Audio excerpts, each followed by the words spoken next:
The nurse quietly jammed a few sugar cubes into the crack of the door. Next, she adjusted the position of an IV stand, aiming it directly at the infirmary window.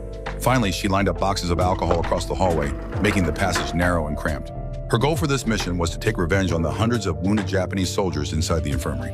A doctor suffering from rhinitis prepared to sterilize the needles, and the rising steam fogged up his glasses. She stepped forward, pretending to help him wipe his lenses, and stealthily handed him a bottle of ether. The doctor, mistaking it for distilled water, poured it into the pressure cooker filled with the needles. She then turned around, picked up the doctor's real distilled water, went out to the hallway, and laid the bottle down in the corner. The distilled water trickled across the floor to the door crack, and the sugar cubes began to melt slowly. She slipped into the power room, loosened the screws on the handle of a kerosene lamp, and pulled the main breaker in the distribution box.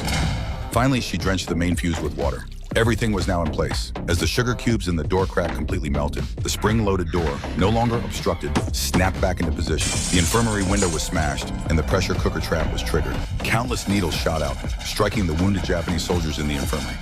The survivors scrambled out of the room, only to knock over the boxes filled with alcohol. Spirits splashed onto the bodies of every single Japanese soldier. A Japanese officer fired a shot into the air to bring the chaotic situation under control. He sent a soldier to check the circuits, but the drenched fuse blew instantly. Another soldier brought a kerosene lamp to provide light for the group, but the officer sensed something was wrong with the lamp. But it was all too late, and the flames instantly ignited every drop of alcohol on the scene. The nurse successfully completed her revenge and left the hospital.